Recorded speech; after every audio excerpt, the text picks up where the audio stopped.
Wapendwa wa Mwenyezi Mungu, Bwana asifiwe. Tunamshukuru Mungu. Karibu tuendelee na uchambuzi wa kitabu cha Pambano Kuu cha Ellen G. White. Huu ni wito wa kulielewa Pambano Kuu. Ninayekualika ni mimi, mtumwa wa Mwenyezi Mungu, Mchungaji Fulgence Mangosongo wa Kanisa la Waadventista wa Sabato. Liko somo jingine tena la pekee lenye kichwa kinachosema hukumu ya upelelezi. Hukumu ya upelelezi. Na nikualike sasa tuombe. Baba mwema, fursa hii tena umetupatia upendeleo tujifunze. Fundishe wewe mwenyewe kwa hekima ya kimbingu, mapenzi yako yatimizwe kwa jina la Yesu. Amina. Hukumu ya upelelezi.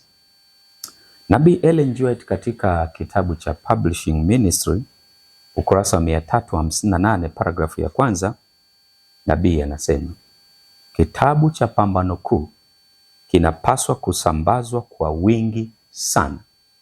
Imesheheni simulizi ya wakati uliopita, wa sasa na wakati ujao.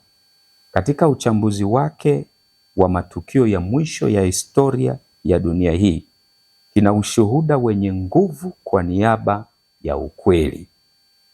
Nina shauku zaidi kuona kusambazwa kwa kitabu hiki kuliko kwa kitabu kingine chochote nilichokiandika.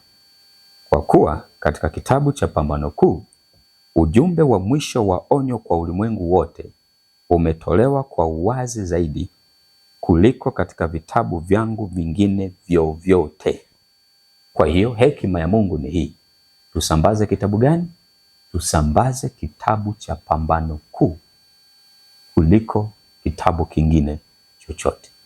Swali ni hili: tunashiriki vipi kusambaza kitabu hiki? Jiulize na mimi nijiulize. Kama familia, kama mtu mmoja mmoja, kama kanisa, tunashiriki vipi kutii agizo hili la kusambaza kitabu cha Pambano Kuu kwa wingi? Wachungaji, viongozi wa kanisa, tunafanya jitihada gani kuwaongoza washiriki katika kusambaza kitabu hiki? Je, tunashiriki vipi kuhakikisha kitabu hiki kinapatikana kwa bei ya chini kwa kadri iwezekanavyo na inawezekana, ili tutimize azma ya kusambaza kitabu hiki kwa wingi? Nina kitabu hapa cha Pambano Kuu kutoka Ufunuo Publishing House. Tulikuwa tunakinunua 10,000. Sasa kimeongezeka kwa 140%. Kinauzwa 24,000. Hapa nina kitabu kingine cha Pambano Kuu. Hiki kinatoka Kenya, kinaprintiwa Ujerumani. Hoja sio nani ana printi. Hoja ni kina ukweli kama kilivyo kwenye kile cha Ellen G. White cha original ama kimechakachuliwa. Hiki hakijachakachuliwa. Yaliyomo humu yako humu. Kinauzwa shilingi 7,000. Sasa katika kanuni za kiuchumi, wewe utajiongeza. Utoe 24,000 utoe kimoja, ama katika 21,000 upate vitatu, ili utimize azma ya kusambaza kitabu hiki kwa wingi sana. Sisambazi vitabu hivi, siuzi vitabu hivi, ila ukifuatilia unaweza ukapata wadau wanaoweza kukupatia vitabu hivi kwa idadi utakayotaka, na vinapatikana. Tuendelee sasa na somo letu la hukumu ya upelelezi. Katika kitabu cha Ufunuo sura ya 20 fungu la 15, neno la Mungu linasema, na iwapo mtu yeyote hakuonekana ameandikwa katika kitabu cha uzima, alitupwa katika lile ziwa la moto. Na iwapo mtu yeyote hakuonekana ameandikwa katika kitabu cha uzima, alitupwa katika lile ziwa la moto.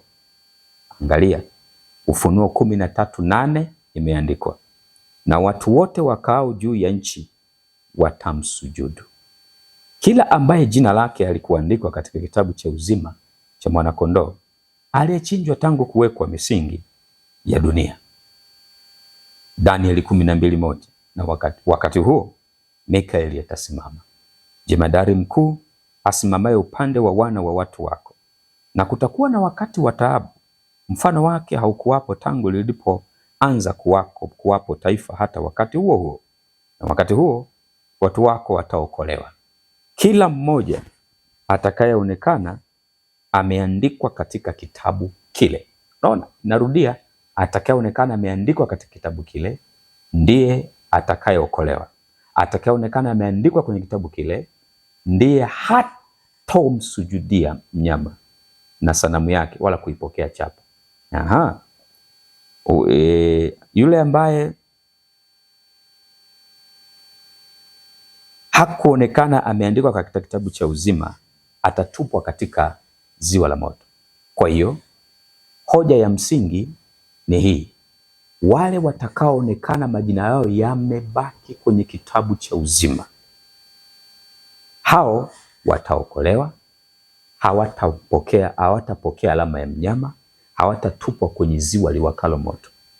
Lakini yule ambaye jina lake halitaonekana kwenye kitabu cha uzima, huyo mtu atapokea alama ya mnyama, huyo mtu hataokolewa, huyo mtu atatupwa kwenye ziwa liwakalo moto.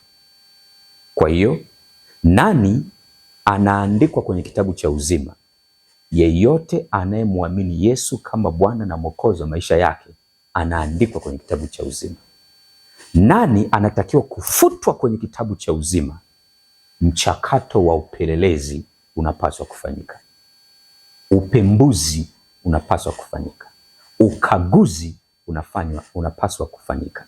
Kwa hiyo somo hili la hukumu ya upelelezi tunajikita kuchambua kitabu cha Pambano Kuu, jinsi kinavyoeleza hasa sura hii ya 28 inayohusu hukumu ya upelelezi, yani kukabiliana na kumbukumbu za maisha. Nabii alivyoongozwa na Roho wa Mungu kutufunulia siri hizi. Hukumu hii ya upelelezi ni nini? Inafanyikaje?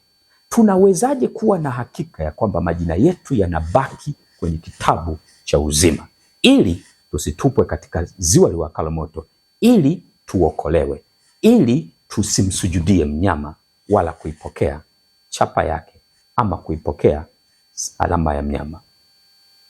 Ndilo somo tunaloliangalia.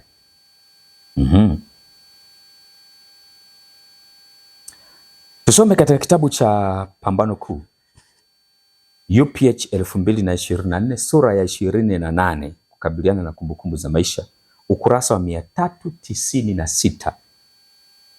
Hiki hapa kitabu 396. Nabii anasema hivi: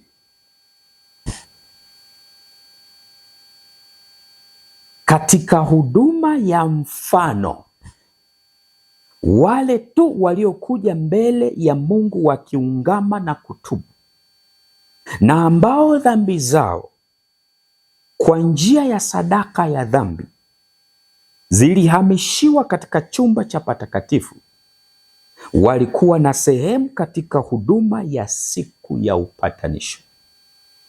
Kwa hiyo katika siku kuu ya upatanisho wa mwisho na hukumu ya upelelezi, kesi zitakazoshughulikiwa zitakuwa zile tu za wanaodai kuwa watu wa Mungu. Hukumu ya waovu ni kazi ya pekee na inayojitegemea na hutokea kipindi cha baadaye. Ndugu mtazamaji, naomba nikufafanulie vizuri kidogo nukuu hii. Ni hivi, anaposema katika huduma ya mfano, namaanisha huduma katika hema iliyokuwa hapa duniani, na baadaye walipojenga hekalu, ile huduma, ukuhani ule wa Kilawi, walipokuwa wanafanya zile huduma za upatanisho, ile ilikuwa ni huduma ya mfano. Huduma halisi anaifanya Yesu mwenyewe kama kuhani wetu mkuu. Sasa sikia, katika ile huduma ya mfano kulikuwa na sehemu mbili. Sehemu ya kwanza ilikuwa inafanywa kila siku, huduma ya kila siku. Lakini sehemu ya pili ilikuwa ni siku ya upatanisho. Siku ya upatanisho ambapo kuhani mkuu alikuwa akiingia katika chumba cha patakatifu pa patakatifu mara moja tu kwa mwaka. Sasa basi, alipokuwa anaingia katika huduma ya patakatifu pa patakatifu mara moja tu kwa mwaka, waliokuwa wanafaidika na huduma hiyo ni wale tu ambao walikuwa wakiungama na kutubu dhambi zao kwa njia ya sadaka ya dhambi. Kwa hiyo katika ile huduma ya kila siku, watu walipokuwa wanaungama dhambi kwa mwaka mzima, zile dhambi, zile kumbukumbu zilikuwa zikihamishiwa katika chumba cha patakatifu kwa njia ya ile damu. Yani dhambi inahama, yani mdhambi anapoweka mikono juu ya mbuzi ama kondoo, dhambi ilikuwa ni kwa mfano inahamia kwa yule mnyama, na kwa sababu dhambi inadai uhai wa mtenda dhambi, mshahara wa dhambi ni mauti, yule kondoo alipaswa kufa, alafu huyu mtenda dhambi ambaye dhambi zimehamishiwa kwa huyu mnyama anaishi. Sasa yule kondoo anapochinjwa, ile damu inapelekwa patakatifu, ni ishara kwamba sasa dhambi zimehamishiwa patakatifu. Sasa hapo huduma inayofanyika mara moja kwa mwaka ilikuwa inasafisha dhambi zilizo najisi patakatifu. Sasa vivyo hivyo Yesu alipokufa msalabani, yeye ndiye mwana kondoo halisi aichukuaye dhambi ya ulimwengu. Kwa hiyo mimi na wewe tunapomwamini Yesu kama Bwana na Mwokozi wa maisha yetu, tunapotubu na kuungama dhambi, tunakubali kafara yake kuwa ni upatanisho kwetu. Yaani yeye amekufa ili sisi tuishi. Kwa hiyo sisi tuna haki ya kuishi milele kwa kifo chake cha msalaba. Kwa hiyo dhambi kumbukumbu za dhambi zilizotunzwa katika chumba cha patakatifu zitapaswa ziondolewe. Huduma hiyo alianza Yesu 1844 tarehe 22 Oktoba alipoingia katika chumba cha patakatifu pa patakatifu. Kwa hiyo mchakato wa kupitia vitabu vya kumbukumbu ndio inaitwa hukumu ya upelelezi. Mchakato huu ni pale ambapo jina moja baada ya jingine linapoitwa na vitabu vya kumbukumbu vinaporejewa, inaangaliwa, je, mbele ya jina la huyu mtu imetamkwa msamaha, imeandikwa msamaha? Kwa hiyo basi mchakato huu unapoendelea, maana yake tunaoishi duniani tunapaswa kushirikiana na Yesu ama kumfuata Yesu aliko kwa imani, kwa njia ya kuupata ushindi wa dhambi kwa njia ya neema yake, ili majina yetu yanapofikiwa basi itamkwe ya kwamba sisi tunastahili majina yetu yabaki kwenye kitabu cha uzima. Tofauti na hapo, tunapaswa kutengwa na uso wa Mungu milele, kwa sababu majina yetu yanapoondolewa kwenye kitabu cha uzima, tutatakiwa kutupwa kwenye tanuru la moto, tutatakiwa kupokea alama mnyama. Hiyo iko pekee, lazima tupokee alama mnyama. Alafu namba 3, hatutaweza kuokolewa. Sasa sikia, tusome kitabu cha Pambano Kuu UPH 2024 sura ya 28, kukabiliana na kumbukumbu za maisha, ukurasa wa 401, 403 na 404. Hiki hapa ninacho, some hapa kidogo, ukurasa 401. Nabii Ellen G. White ameandika akiongozwa na Roho Mtakatifu kama ifuatavyo: wakati uliopangwa wa hukumu mwishoni mwa siku 2300 mwaka 1844 ilianza kazi ya upelelezi na utakaso wa dhambi. Mwaka 1844 tarehe 22 Oktoba, nabii anasema ilianza kazi ya upelelezi na utakaso wa dhambi. Naenda pamoja. Kwa hiyo unaposikia hukumu ya upelelezi, vitabu vinapekuliwa.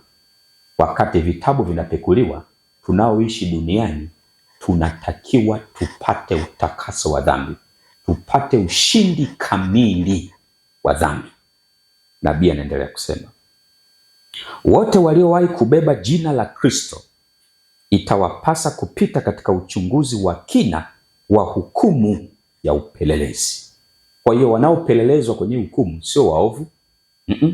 Wanaopelelezwa ni wale waliomwamini Yesu, ambao majina yao yameandikwa kwenye kitabu cha uzima. Kwa hiyo ukaguzi unatakiwa ufanyike, nani abaki, nani aondolewe kwenye kitabu cha uzima. Nakumbuka Musa alipomwambia Mungu, usipowasamehe basi liondoe jina langu kwenye kitabu chako. Mungu akasema no Musa, hapana, kila anitendaye dhambi ndiye nitakayemfuta katika kitabu cha uzima. Kwa hiyo kuna mchakato wa wale walioandikwa kupekuliwa, kukaguliwa, nani anastahili kubaki, nani anatakiwa kuondolewa kwenye kitabu cha uzima.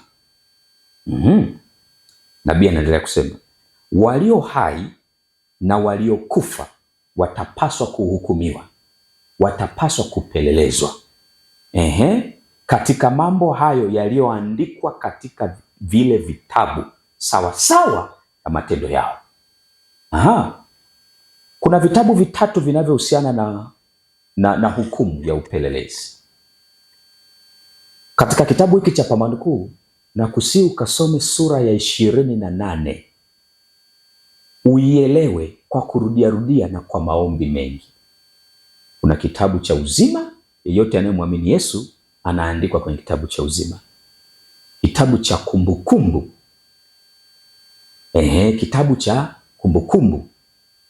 Kitabu hiki cha kumbukumbu ndipo yanaandikwa maovu yetu yote tunayoyawaza, tunayoyahisi, tunayoyatenda, tunayoyanena, vyote, wajibu uliotelekezwa, matumizi mabaya ya muda, matumizi mabaya ya mali, ya karama na vipawa na kadhalika, yote yanarekodiwa hapo. Kitabu cha tatu ni kitabu cha ukumbusho, yanaandikwa matendo yetu mema. Sasa katika mchakato huu wa hukumu ya upelelezi, tangu 1844 hukumu ilianza kwa wafu. Wanapelelezwa wafu kwanza, waliolala mauti, wale wafu ambao majina yao yaliandikwa kwenye kitabu cha uzima. Yaani walikuwa wafuasi wa Yesu, walimwamini Yesu, majina yakaandikwa kwenye kitabu cha uzima. Wanapelelezwa tangu Adam mpaka mfu wa mwisho, wanapelelezwa. Nani katika hawa waliolala mauti, wakati analala mauti, umauti unamkuta, alikuwa amekwisha kutubu na kuungama dhambi. Kwa hiyo mbele ya jina lake pameandikwa msamaha, amefunikwa kwa utakatifu wa Yesu, kwa haki ya Yesu. Kwa hiyo maisha ya Yesu yanakuwa maisha yake, anapewa hiyo zawadi, na anatakiwa sasa aishi katika umilele. Maana yake huyu anatakiwa afufuliwe ufufuo wa kwanza Yesu anapokuja mara ya pili. Na nani anastahili jina lake liondolewe kwenye kitabu cha uzima? Kwa sababu umauti ulipomkuta, ulimkuta akiwa hajatubu baadhi ya dhambi, hata kama ni moja, dosari tayari, anapoteza vyote. Hukumu hiyo inapomalizika kwa wafu, inahamia kwa walio hai.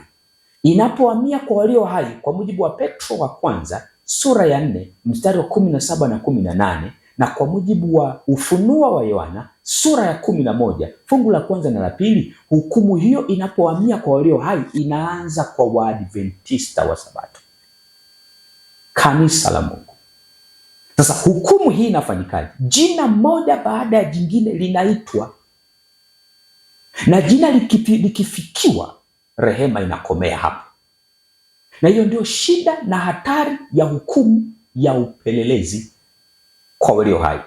Kwa mujibu wa ishara ambazo Ellen G. White ametupatia, kwa mujibu wa Shuhuda kwa Kanisa gombo la 9 ukurasa wa 97 paragrafu ya kwanza na ya pili, ishara hizo zimetimia. Hukumu za Mungu zinapoanguka ulimwenguni, zitakapofuatana kwa mfululizo wa haraka, tujue mlango unafungwa kwa wale ambao hawakutaka kuingia. Rehema inaendelea kusii kwa wale ambao hawana nuru ya ukweli. Tuko katika kipindi hiki sasa. Wasabato majina yanaitwa hukumuni. Wasabato majina yenu yanatajwa kwenye mahakama ya mbinguni. Majina yetu yanatajwa kwenye mahakama ya mbinguni. Kwa hiyo jina lako likifikiwa, rehema imekomea hapo. Je, dhambi iko bado inasoma kwenye kitabu cha kumbukumbu, ama msamaha umeandikwa mbele ya jina lako? Ndio maana ya nabii anaposema kwamba Tangu 1844 kazi ya hukumu ya upelelezi inaenda sambamba na utakaso wa dhambi, ushindi wa dhambi, kukoma dhambi katika maisha yetu. Ndipo utaelewa kwamba hatuko kwenye kipindi cha hatari. Hatupaswi kucheza na dhambi hata kwa muda mfupi. Tunapaswa kumlilia Mungu katika tabia zetu, katika mienendo yetu, katika maisha yetu, yale ambayo kwa kweli yanakwenda kinyume na mapenzi ya Mungu, ili tupate ushindi kwa neema ya Yesu. Ndugu zangu wa Adventista wa Sabato, tuamke. Tunaishi katika kipindi cha hatari. Tunapelelezwa. Hukumu imeshahama kwa wafu, imehamia kwa walio hai. Na ndio maana unaona Marekani wako mbioni kupitisha sheria ya Jumapili. Sheria ya Jumapili kisha tangazwa Marekani, Mungu alishamaliza hukumu ya upelelezi kwa Wasabato. Wako waliokataliwa, wako waliokubaliwa. Ndipo sheria ya Jumapili Mungu ataruhusu itangazwe. Kwa hiyo mkisikia sheria ya Jumapili imetangazwa, Wasabato wenzangu, ujue hakuna rehema kwa Wasabato. Sasa Injili inatakiwa iende ulimwenguni kote, kilio kikuu kwa ajili ya wale kondoo wengine ambao si wa zizi hili walioko huko nje. Nabii anaendelea kusema hivi: dhambi ambazo hazikuungamwa na kuachwa hazitasamehewa wala kufutwa katika vitabu vya kumbukumbu, lakini zitasimama na kutoa ushuhuda dhidi ya mwenye dhambi katika siku ya Mungu. Siku ya Mungu ipi? Siku ambayo jina lako wewe katika hukumu ya upelelezi kwa walio hai linapofikiwa. Hiyo ndio siku ya Mungu. Litakapofikiwa, hapo ndio hatima yako imeishia hapo. Kwa hiyo tunaishi katika kipindi hiki cha hatari. Dhambi ikome katika maisha yetu. Tumgeukie Mungu wa Adventista wa Sabato.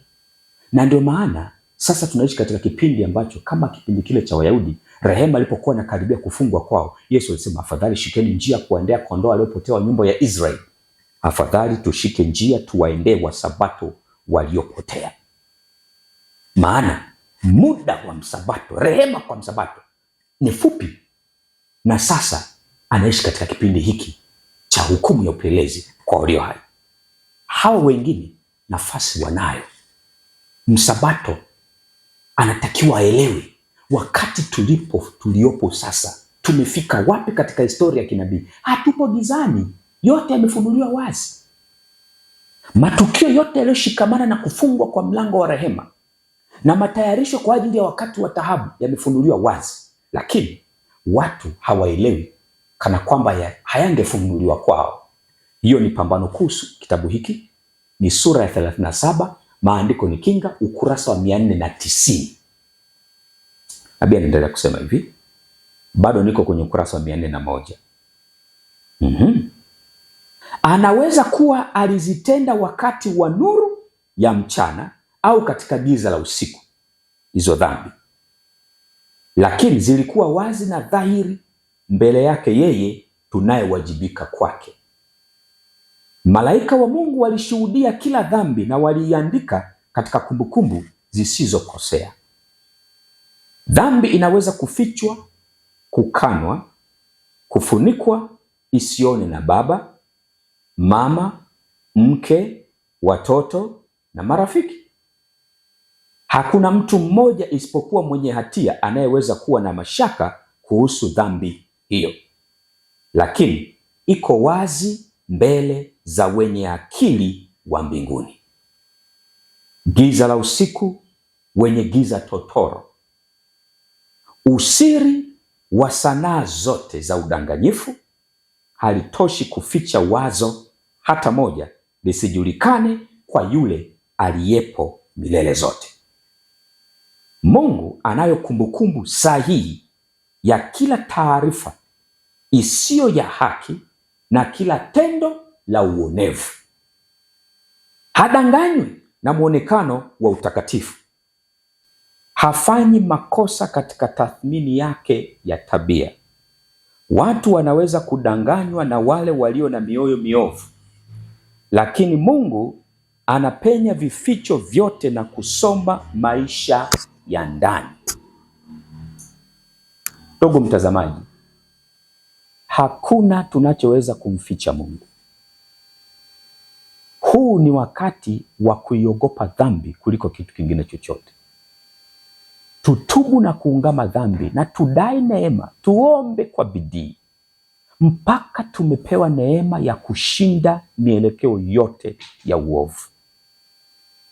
Huu sio wakati wa kufichaficha dhambi. Wa Sabato tunahukumiwa, majina yameanza kutajwa katika mahakama ya mbinguni. Hatuko gizani.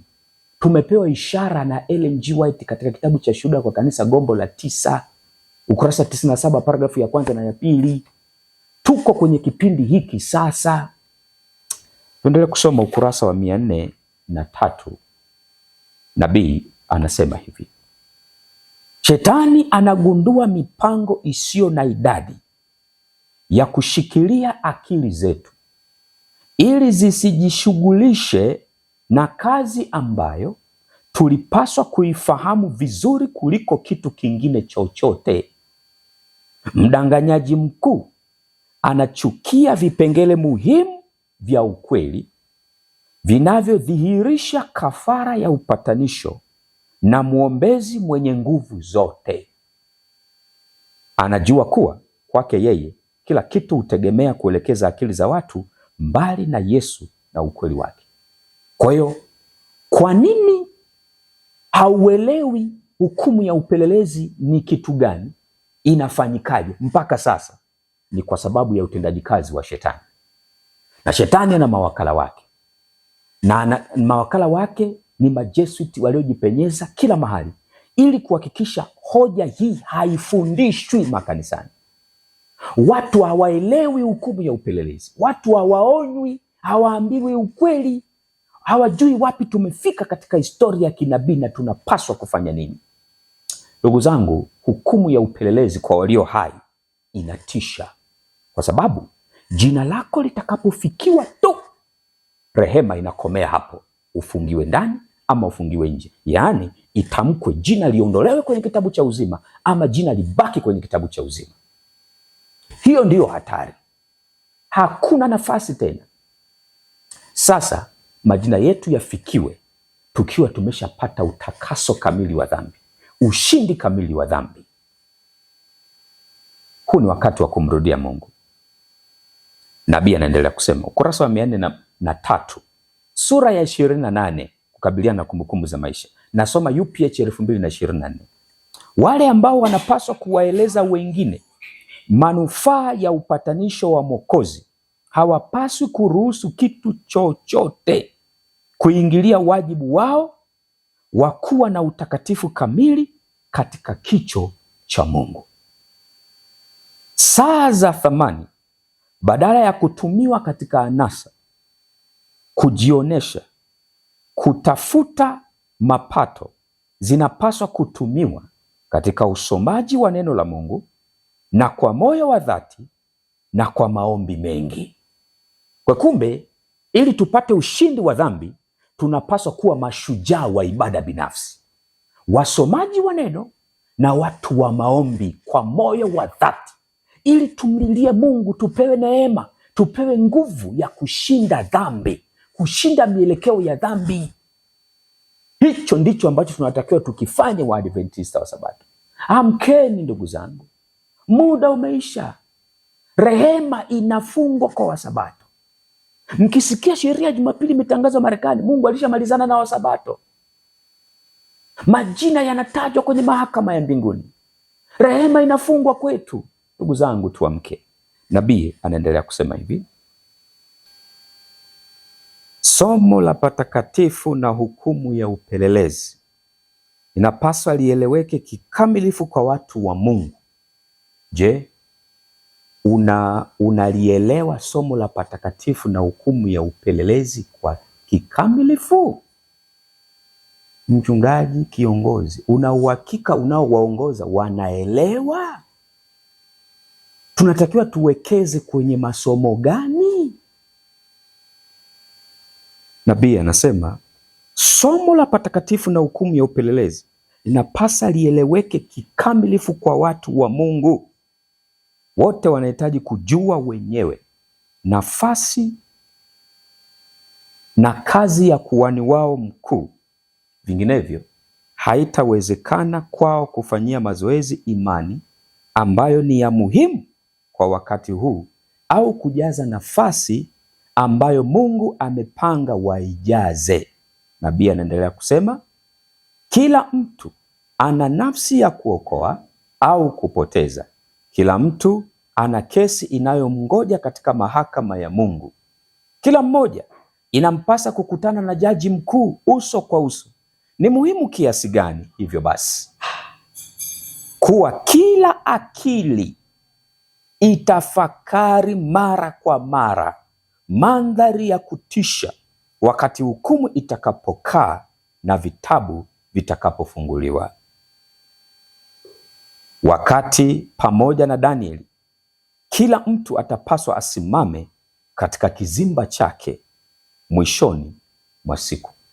Nabii anatuambia kila akili inapaswa kutafakari mara kwa mara mandhari ya hukumu ya upelelezi. Zingatia kuwa ishara tulizopewa, hukumu hii imemalizika kwa wafu, iko kwa walio hai. Majina ya Waadventista wa Sabato yanatajwa hukumuni, maana hukumu kwa walio hai inaanza na Wasabato. Hebu kila akili itafakari mandhari hii. Hivi jina lako likifikiwa itakuwaje, na ikiwa bado unacheza na dhambi? Je, umeupata ushindi kamili wa dhambi?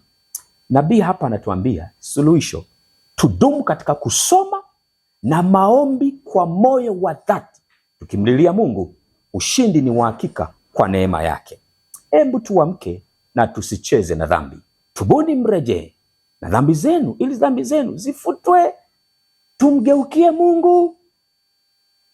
Nabii anaendelea kusema, wote ambao wamepokea nuru juu ya masomo haya inawapasa kutoa ushuhuda wa ukweli mkuu ambao Mungu amewakabidhi. Patakatifu pa mbinguni ndiyo kituo mahususi cha kazi ya Kristo kwa ajili ya wanadamu. Panaihusu kila nafsi inayoishi duniani. Panafunua mpango wa ukombozi, pakituleta karibu kabisa na mwisho wa wakati, na pakifunua suala la ushindi wa pambano kati ya haki na dhambi.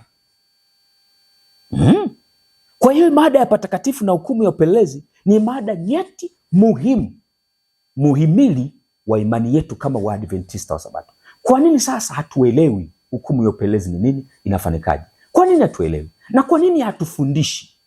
Na kwa nini hatujifunzi wenyewe mambo haya?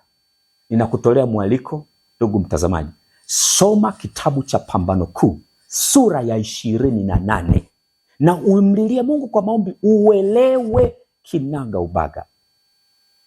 Mambo haya ni mazito na ni muhimu. Nabii anaendelea kusema hivi, ni suala muhimu sana kuwa wote wajifunze masomo haya na waweze kumjibu kila mtu awaulizaye sababu ya tumaini lililo ndani yao. Ni muhimu kila mmoja ajifunze masomo haya. Masomo gani? Patakatifu na hukumu ya upelelezi. Kila mmoja anapaswa kujifunza. Nabii anaendelea kusema, Pambano Kuu UPH 2024 sura ya 28, huu ni ukurasa wa 403, bado naendelea kusoma. Maombezi ya Kristo kwa ajili ya mwanadamu ndani ya patakatifu pa mbinguni ni muhimu sana kwa ajili ya mpango wa wokovu, kama kifo chake msalabani kilivyo muhimu. Kwa kifo chake alianza kazi ambayo baada ya ufufuo wake alipaa kumalizia mbinguni. Inatupasa kwa imani kuingia ndani ya pazia alimoingia Yesu kwa ajili yetu, mtangulizi wetu. Sikia sasa, nifafanue kidogo ndugu mtazamaji. Kazi ya Yesu patakatifu pa mbinguni ina umuhimu sawa kama ilivyokuwa kwa kifo chake pale msalabani. So maneno yangu yameandikwa hapa. Maombezi ya Kristo kwa ajili ya mwanadamu ndani ya patakatifu pa mbinguni ni muhimu sana kwa ajili ya mpango wa wokovu kama kifo chake msalabani. Sasa Tangu Yesu amekufa msalabani mwaka 31, tuko wapi sasa? Sikia nabii anachosema. Kwa kifo chake alianza kazi ambayo baada ya ufufuo wake alipaa kumalizia mbinguni. Sasa kwa nini muda wote tu tunazungumzia kifo chake, kifo chake, kifo chake, kifo chake? Hii ni ajenda ya Shetani. Hataki tutazame kule alikoenda kumalizia kazi. Kwa kifo chake msalabani, Yesu alikuwa ameanza kazi ya kumkomboa mwanadamu. Kazi hiyo ya kumkomboa mwanadamu inamalizikia mbinguni. Kwa hiyo patakatifu pa mbinguni ndio ofisi ambayo Yesu anafanyia kazi, na panamuhusu kila mwanadamu anaishi duniani. Kwa hiyo ukiona hata lesoni zinazungumzia tu kifo cha Yesu, kifo cha Yesu, kifo cha Yesu, ajenda ya Majesuiti. Tulipaswa tuelekezwe kwenye chumba cha pili cha patakatifu pa patakatifu, ambapo Yesu yuko kule anahudumu kwa niaba yetu. Tulipaswa kuelewa hukumu ya upelelezi inafanyikaje, dhambi inaondolewaje ndani yetu. Tulipaswa kuyaelewa haya. Kwa hiyo tulipaswa kujikita kujifunza mambo haya. Mungu tusaidie. Pambano kuu ni halisi. Huu ni uchambuzi wa kitabu cha Pambano Kuu cha Ellen G. White, na huu ni wito wa kulielewa pambano kuu. Tuko kwenye somo hili la hukumu ya upelelezi. Nabii anaendelea kusema, mle nuru kutoka kwenye msalaba wa Kalvari inaakisiwa wapi? Patakatifu pa patakatifu.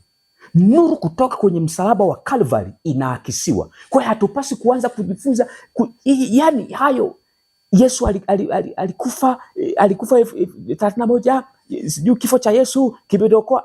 Nuru ya Kalvari inaakisiwa patakatifu pa patakatifu. Kwa hiyo tulipaswa kuwekeza nguvu zetu patakatifu pa patakatifu. Na ndio maana tunapaswa kujihadhari na kila kinachotoka juu, tukifikiria kwamba ni sauti ya Mungu. Hebu fikiria, Yesu alibatizwa mwaka 27, miaka 3.5, akafa msalabani mwaka 31. Karne 18, miaka 1813 ikapita, Yesu anahudumu chumba cha kwanza cha patakatifu. Tarehe 22 Oktoba 1844, Yesu ameanza huduma katika chumba cha pili cha patakatifu patakatifu. Na sasa tunavyozungumza, hukumu imemalizika kwa wafu, iko kwa walio hai. Tumefika wapi katika historia ya kinabii? Leo tunaambiwa One Voice 2027, sauti moja 2027, miaka 2000 ya kukumbuka ubatizo wa Yesu. Tunarudishwa wapi tena? Badala ya kuelekezwa akili zetu kwenye hukumu ya upelelezi inayofanyika kwa walio hai, inayoanza kwa Waadventista wa Sabato. Ndugu zangu, tusome wenyewe na kutolea wito kitabu cha Pambano Kuu. Isikose nyumbani kwako. Waweza kukifanya hiki kama lesoni. Kina mambo muhimu mnayoyahitaji na muda ni mchache kuyafahamu yote. Kitabu cha Pambano Kuu. Nabii anaendelea kusema, mle tunaweza kupata uelewa wa wazi zaidi kuhusu siri za ukombozi. Wapi? Patakatifu pa patakatifu. Mle tunaweza kupata uelewa wa wazi zaidi kuhusu siri za ukombozi. Nabii anaendelea kusema, wokovu wa mwanadamu unatekelezwa kwa gharama isiyokuwa na kikomo ya mbinguni. Kafara iliyotolewa ni sawasawa na madai mapana ya sheria ya Mungu iliyovunjwa. Yesu amefungua njia ya kwenda kwenye kiti cha enzi cha Baba, na kwa njia ya upatanisho wake, shauku ya dhati ya wote wanaokwenda kwake kwa imani wanaweza kuwasilishwa kwa Mungu. Sikia hapa, huu ni ukurasa wa 405, Pambano Kuu UPH 2024, sura hii ya 28, kukabiliana na kumbukumbu za maisha. Nabii anasema hivi, matukio yanayoambatana na kazi ya mwisho ya upatanisho ni mazito sana. Maslahi makubwa yanahusishwa na kazi hiyo. Maslahi makubwa yanahusishwa na kazi hiyo. Hukumu inapita sasa katika patakatifu pa mbinguni. Kwa miaka mingi kazi hii imekuwa ikiendelea. Zingatia kuwa ilikuwa ikiendelea kwa wafu. Muda mfupi, hakuna anayejua ni muda mfupi kiasi gani, itahamia kwa kesi za walio hai. Mbele ya uwepo wa kutisha wa Mungu, maisha yetu yanapaswa kupelekwa kwa ajili ya uchunguzi. Wakati huu juu ya nyakati zingine zote, inapasa kila nafsi kuzingatia onyo la Yesu. Angalieni, kesheni, ombeni, kwa kuwa hamjui wakati ule utakapo kuwapo. Wakati gani anaomaanisha hapa? Jina lako likifikiwa kwenye hukumu ya upelelezi kwa walio hai. Jina lako likifikiwa tu, kwa kuwa hujui utafikiwa lini. Yesu anasema hivi, enyi Waadventista wa Sabato, watoto wangu, hukumu inaanza kwenu ya upelelezi kwa walio hai. Angalieni, kesheni, ombeni, kwa kuwa hamjui wakati ule utakapokuwapo. Marko 13:33. Walakini usipokesha, nitakuja kama mwivi, wala hutaijua saa nitakayokuja kwako. Ufunuo 3:3. Hii haina uhusiano na kuja kwa Yesu mara ya pili. Kuja kwa Yesu mara ya pili hakuji kama mwivi kimya kimya. Dunia itajua. Kwanza natangulia mapigo 7. Dunia yote itajua. Mkwara utakaoonekana duniani, dunia itajua Yesu anakuja, hadi kama mwivi. Hapa sasa tutakuwa tunaangukia kwenye rapture, tunaangukia kwenye unyakuo, na sio fundisho letu, fundisho la upagani huko. Hapa inamaanishwa anakuja kama mwivi kwenye hukumu ya upelelezi. Jina lako hutajua limefikiwa lini. Amkeni, tukeshe, tumlilie Mungu, dhambi ikome kwenye maisha yetu. Nabii anaendelea kusema, wakati kazi ya hukumu ya upelelezi itakapofungwa, hatima ya wote itakuwa imeamriwa kwa ajili ya uzima au mauti. Rehema inafungwa muda mfupi kabla ya kuonekana kwa Bwana katika mawingu ya mbinguni. Kristo katika Ufunuo akitazama mbele na kuona wakati huu alisema, mwenye kudhulumu na azidi kudhulumu, na mwenye uchafu na azidi kuwa mchafu, na mwenye haki na azidi kufanya haki, na mtakatifu na azidi kutakaswa. Tazama, naja upesi, na ujira wangu u pamoja nami, kumlipa kila mtu kama kazi yake ilivyo. Wenye haki na waovu watakuwa bado wakiishi duniani katika hali ya kufa. Watu watakuwa wakipanda na kujenga, wakila na kunywa, wote bila kujua kuwa uamuzi wa mwisho usiotenguliwa umekwisha kutangazwa katika patakatifu pa mbinguni. Kabla ya gharika, baada ya Nuhu kuingia katika safina, Mungu alimfungia ndani na kuwafungia nje wasiomcha Mungu. Lakini kwa siku 7 watu, bila kujua kuwa maangamizi yao yamekwisha kupangwa, waliendelea na maisha yao ya kutojali, ya kupenda anasa, na waliendelea kudhihaki hukumu iliyokuwa mbele yao. Ndivyo anasema Mwokozi kutakavyokuwa kuja kwake mwana wa Adamu. Mathayo 24:39. Kimya kimya, bila taarifa, kama mwivi wa usiku wa manane, itafika saa ile ya uamuzi ambayo itapanga hatima ya kila mtu, saa ya kuondolewa kabisa kwa fursa ya rehema kwa mwanadamu mwenye hatia. Anazungumzia hukumu ya upelelezi.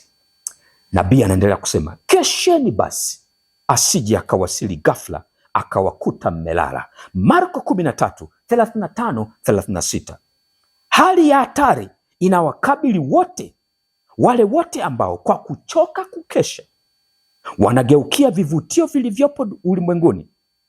Wakati mfanyabiashara amemezwa na utafutaji wa mapato, wakati mtafutaji wa anasa amezama katika tamaa zake, wakati binti wa mitindo anapangilia mapambo yake, inawezekana katika saa ile jaji mkuu wa dunia yote akatangaza hukumu, umepimwa katika mizani, nawe umeonekana kuwa umepunguka. Danieli 5:27.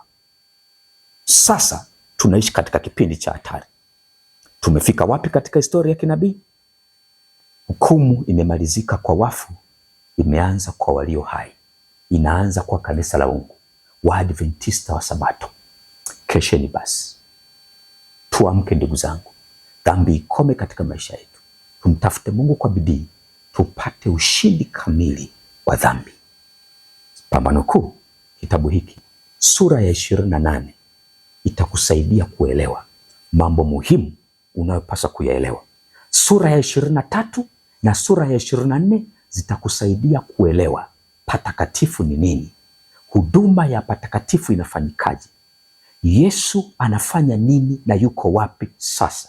Hukumu ya upelelezi ni kitu gani? Kwa ukiunganisha sura 23, 24 na 28 zitakusaidia kuelewa mambo muhimu ya usuo ya wokovu wetu, patakatifu na hukumu ya upelelezi, mambo ambayo kila mwenye akili anapaswa kuyatafakari sana. Amka ndugu yangu, muda umeisha. Yesu anakuja, na Mungu atusaidie kwa jina la Yesu, amina. Baba mwema, asante kwa upendo wa milele. Sifa na utukufu zikurudie. Neema yako yatosha kwa kila hitaji. Mbariki mtazamaji, tusaidie, tuandae kwa uzima wa milele kwa jina la Yesu, amina. Mungu awabariki.